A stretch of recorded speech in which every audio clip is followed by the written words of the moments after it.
semuanya, perkenalkan nama saya Saskia Fauza Zahra, NIM 13123124 dari Prodi S1 PGSD semester 2 dari Fakultas Komputer dan Pendidikan.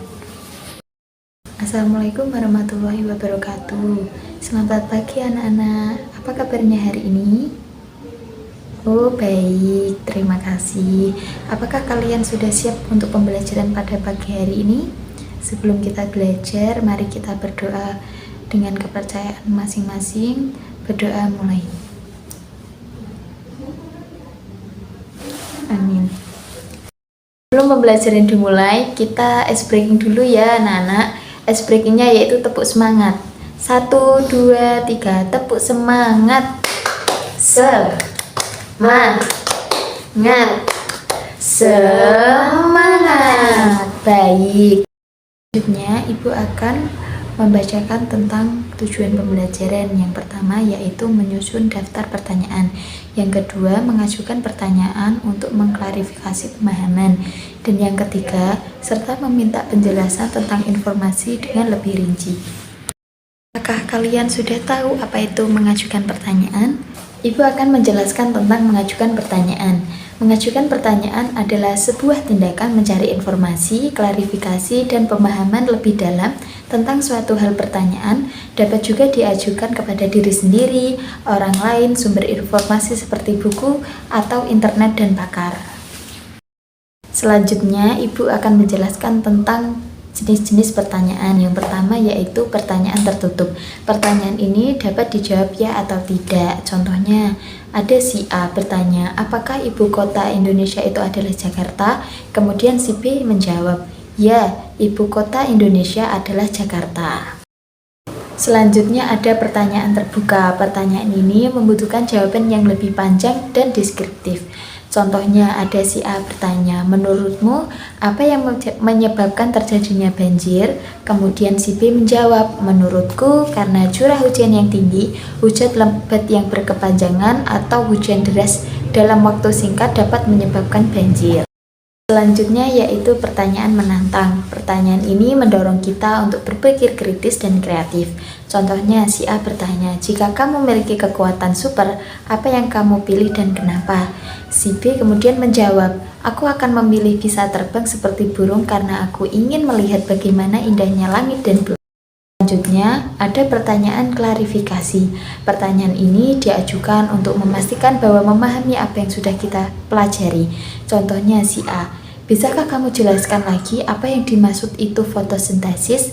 Selanjutnya si B menjawab, fotosintesis adalah proses pengubahan senyawa air dan karbon dioksida dibantu oleh cahaya matahari yang diserap oleh klorofil sehingga menghasilkan senyawa glukosa. Sebelum Ibu melanjutkan contoh soal, apakah ada pertanyaan? Tidak. Baik. Ibu akan memberikan contoh soal. Yang pertama, Budi sedang belajar tentang fotosintesis. Dia ingin tahu lebih banyak tentang proses tersebut. Pertanyaan apa yang dapat diajukan Budi kepada gurunya?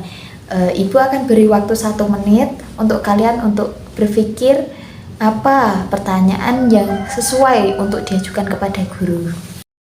Apakah ada yang bisa menjawab? Saya, Bu.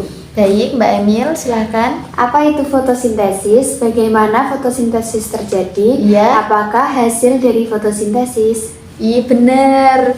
Sangat pintar. Gitu ya teman-teman, kalau membuat pertanyaan itu yang sesuai dengan contoh atau soal yang sudah diberikan. Ya. Terus ada lagi soal yang kedua. Andi sedang menonton berita tentang virus corona. Dia sangat ingin tahu lebih banyak tentang virus tersebut. Pertanyaan apa yang dapat diajukan Andi kepada gurunya? Coba, siapa yang bisa menjawab? Baik, siapa yang ingin menjawab lagi? Saya, Bu. Baik, silahkan. Apa saja gejala virus corona? Ya. Bagaimana mencegah virus corona? Ya. Bagaimana virus corona menyebar? Nah, pintar sekali. Saya kasih jempol 2. Selanjutnya ada soal kelompok. Amati gambar berikut dan buatlah pertanyaan yang sesuai terkait gambar tersebut. Nanti kalian buat satu kelompok saja, nanti akan Ibu bantu. Jawaban dari kelompok 1. Yang pertama, 1. Bagaimana banjir tersebut bisa terjadi? 2. Apa dampak dari terjadinya banjir? 3. Bagaimana cara mencegah terjadinya banjir? Selanjutnya, refleksi.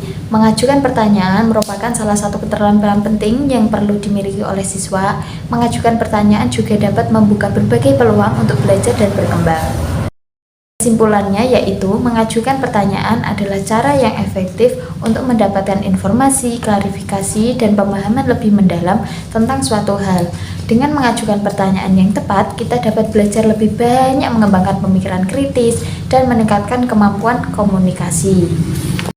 Anak-anak, karena pembelajaran sudah selesai, kita tutup dengan bacaan hamdalah, alhamdulillahirabbil alamin. Saya akhiri, wassalamualaikum warahmatullahi wabarakatuh. Waalaikumsalam warahmatullahi wabarakatuh.